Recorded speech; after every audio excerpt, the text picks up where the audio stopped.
Hi guys, you are welcome to this video, and today this is your girl Martha.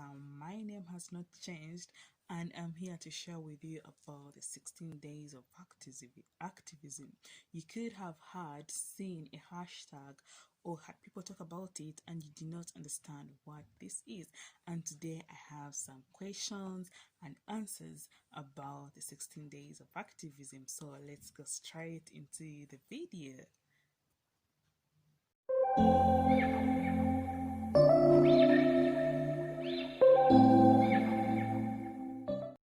Okay, I just want to begin by saying thank you so much for supporting my channel. If you have liked my videos, if you have shared them, and if you have really watched them, it means so much to me, and I am so grateful from the deepest part of my heart. Thank you. Continue to subscribe, like, share. If you haven't done any of that, but please subscribe and watch. Okay, today I'm going to talk about the 16 days of activism, and I'm going to be reading some questions, and then of course I have noted some key points. I will just look at that and then explain to you so that you can have some information about the 16 days of activism. So let's go to question number 1. What do you understand by 16 days of activism?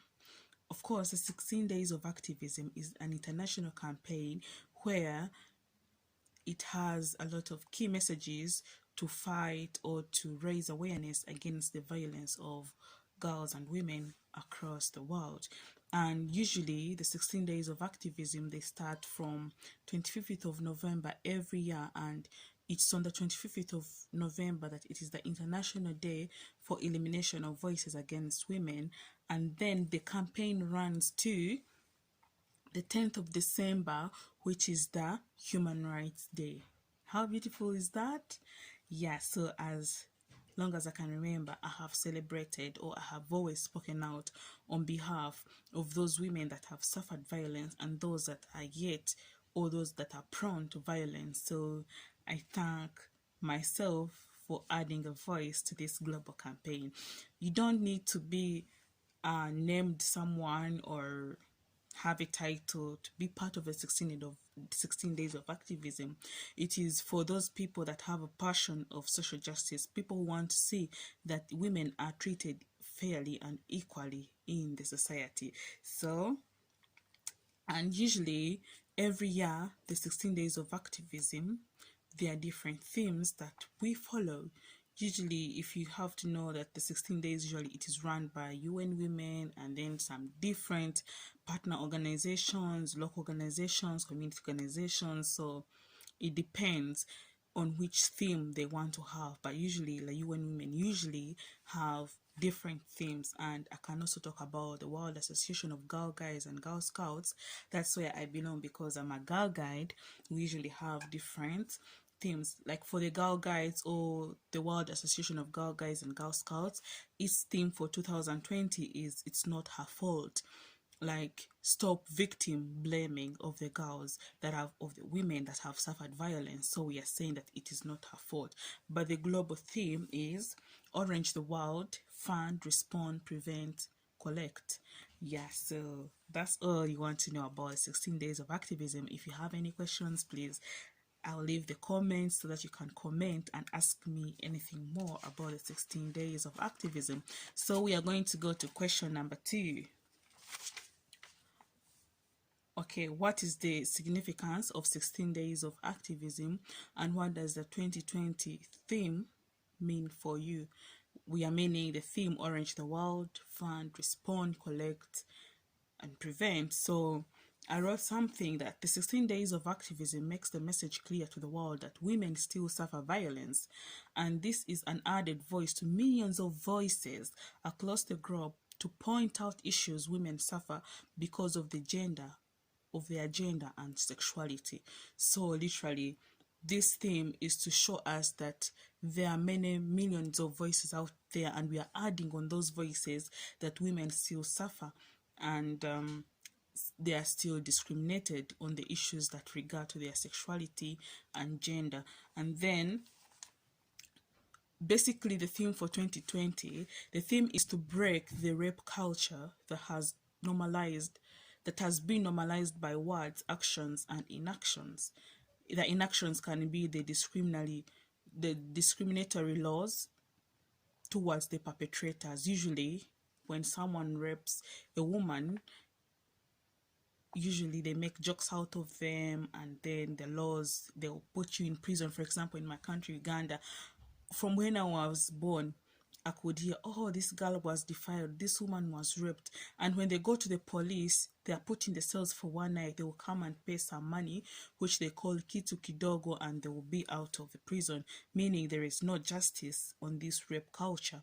And then we also talk about the jokes that we consume. You've seen many comedians on their panels talk about women being raped, and they make jokes out of them, and then the audience will laugh, and then people have normalized such jokes, and we are saying no, we are breaking those myths, we are breaking those jokes by speaking out and adding a voice to this rape culture through the 16 days of activism.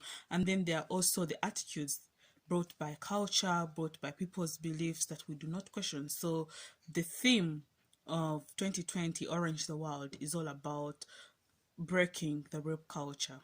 I hope you got it.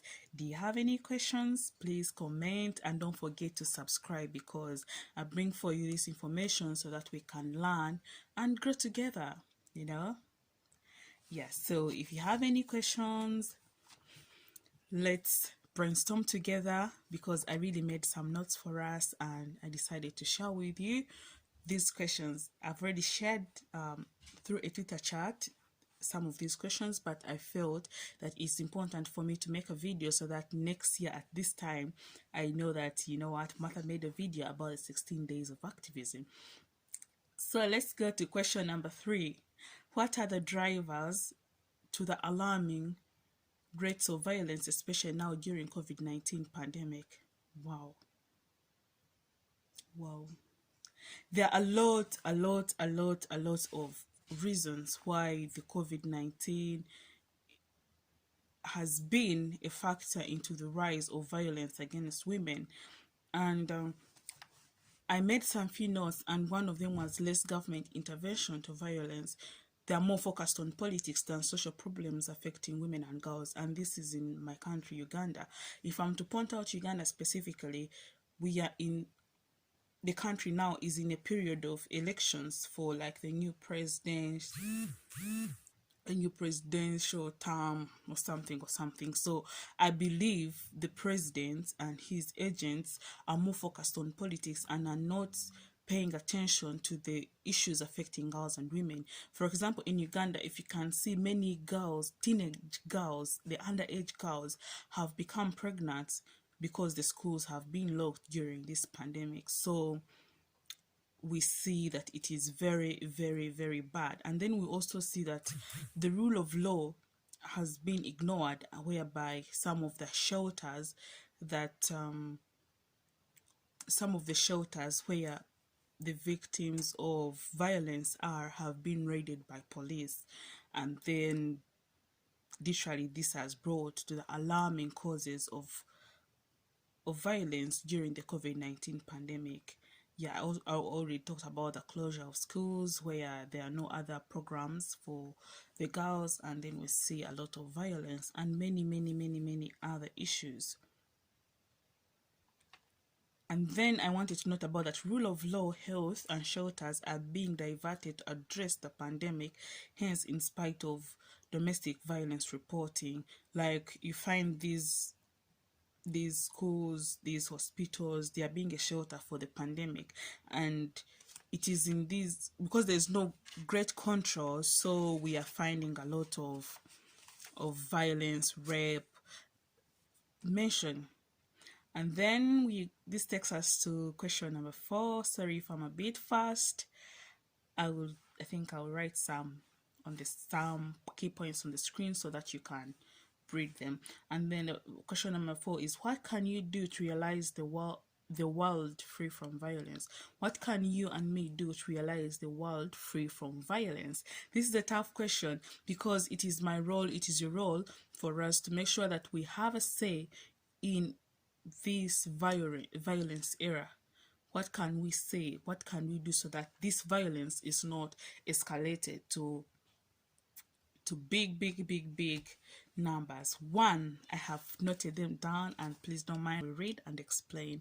You know, you understand, we are learning together. I'm learning, you're learning, you know. Yeah. So by addressing the root cause and the structural causes, okay, then violence against women usually is rooted in gender-based discrimination and social norms and gender stereotypes that perpetuate such violence. We have seen the root causes, for example, our culture, my culture in Uganda, where women, you know, you're supposed to do this, do that, you're named, catcalling, there's a lot of propaganda about women. For example, in the Bachiga, in my culture, when a woman used to get pregnant, they used to take her on Chisizi Falls. It is like a waterfall, and then they would be pushed down the cliff to fall down into the stones and then die. Or they used to take them on an island where they would leave them to starve to death. So we've seen these social norms, these cultures that have brought they bring the women down, and then they give the men the power so that they're able to do anything towards the women, and which is bad. And I think we can address the root causes, the structural causes, the root structural causes of this violence against women when we tackle through awareness the social norms, the cultures, the misconceptions about women. I think we are able to tackle them. And then we can also tackle the violence through education. For example, I'm a girl guide, and the girl guides provide non-formal education, this kind of education where we go talk about violence, what brings about violence, how to prevent it, involve the boys, the men, the women in these campaigns, so that we are able to tackle it through non-formal education. And then we can also reduce a world free from violence by starting education in an early life, whereby the young girls, the young boys are taught about these things when they are young, other than listening to them when they are at an elder age, because it is going to help them to grow up when they are responsible citizens who have respect for all humanity without judging. And then we can promote gender equality and women empowerment through enjoyment of human rights, promoting the human rights, awareness of the human rights. Of course, this is going to let us be in a violence-free world. And we need to also raise awareness and community mobilization, including the media and social media. Particularly me, I don't have much sources to go and to the communities and talk about it, but I use my social media, I use my Twitter, I use my Facebook, I use my YouTube to speak about the violence against girls. So anybody out there can use the little resources they have to add to this campaign against so that we can see the violence rates reducing up to zero.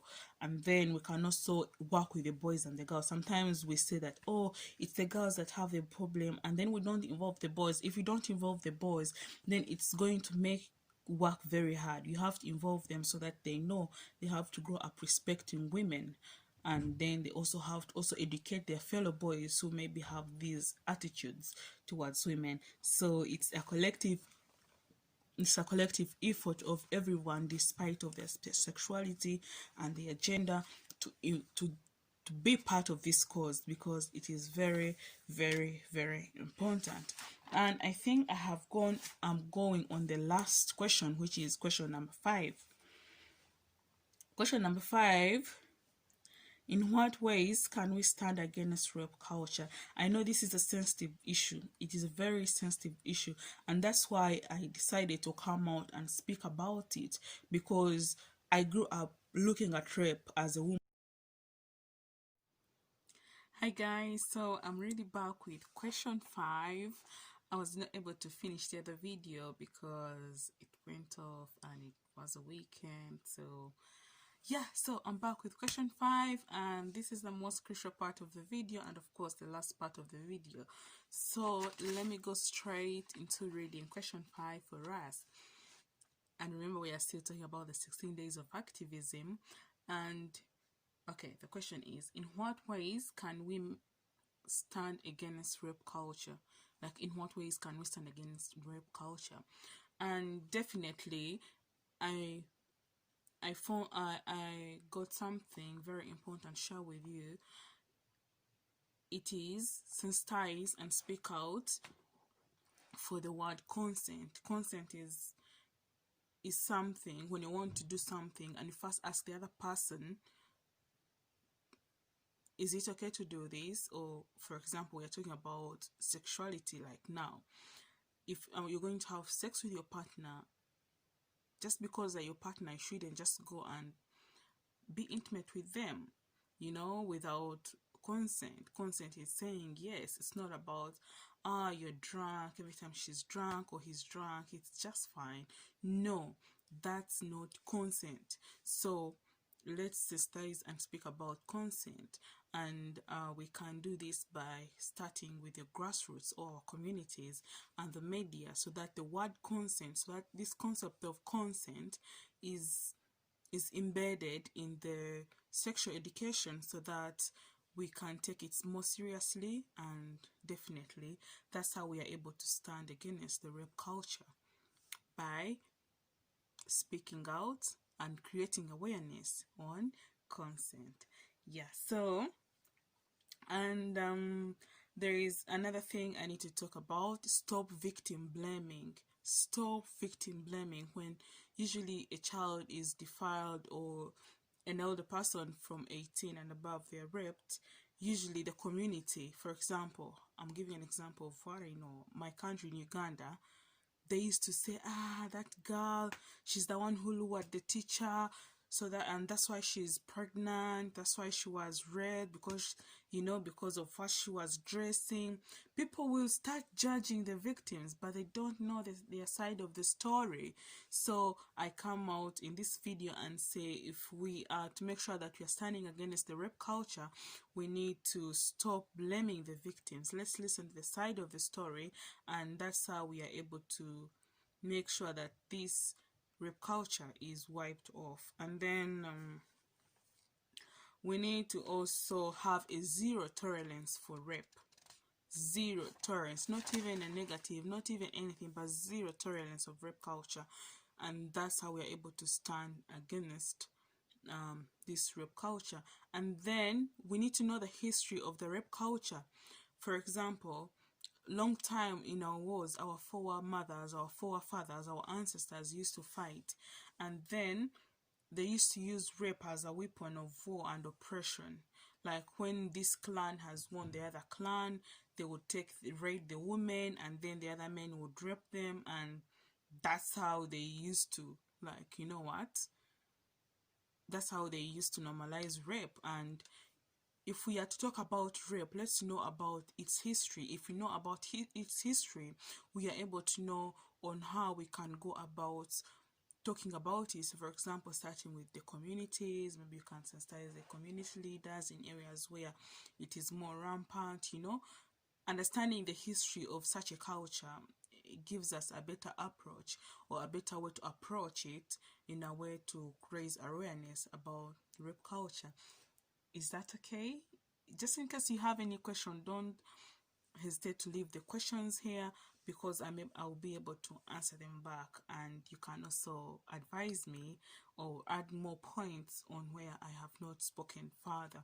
And then we need to invest in women and donate organizations that empower women, amplify their voices, support survivors, and promote acceptance of all gender identities and sexualities. Like, there are very many women organizations, and sometimes they don't have funding, so this is a call to action, so that these organizations that empower women can be funded. If we fund them, they are able to reach further in terms of their reach, of the activities they do, the sensitization drives that they do. If we invest in these organizations, it's going to be very easy, because they are going to reach the survivors and support them. They're going to promote acceptance of the different genders and sexualities, and they will definitely amplify the voices. So let's fund these organizations. For example, I'm from Uganda and I grew up a Girl Guide. So if you can donate or fund Uganda Girl Guides Association, that would be better, or any other organizations that deals with girls. So okay, let's leave that at that, and I hope the point is clear. And I have the last points about this question that I've outlined, and I hope we can also take note of them. Okay, so let's listen to survivors. If survivors are people who have been raped, so if they come with their stories, let's listen to them. Let's not judge them. By listening to them, we are being part of the problem solving, you know. So let's listen to them and let's not be judgmental. And then don't laugh at rape. Let's not laugh at it, because I know some people watching this video be like, oh, what? Martha is talking about rape? Is she mad? Is she okay? Is she mentally okay? I know, because of the patriarchal society we have grown up in, I'm very sure you may be watching this video and thinking, maybe I'm crazy talking about rape culture. But this is it. This is the 21st century. Let's speak about the issues that are affecting the girls, because the silence is killing them. The silence is killing the world. So if we speak out, I believe we are creating impact. So let's not laugh about a rape, and then let's get involved. You know, it's a collective effort. Short, tall, small, black, white, Asian, it's diverse. Let's all get involved so that we can make sure that this rape culture is wiped away. And then let's end impunity. One of the messages, like, end the impunity. And then let's educate the next generation. Like, we can educate the next generation by challenging the gender stereotypes. You know, if we challenge these gender stereotypes, we are able to tackle the rape culture. I'm very sure about that. You and me, yeah, we have a role to play. And then start or join the conversation.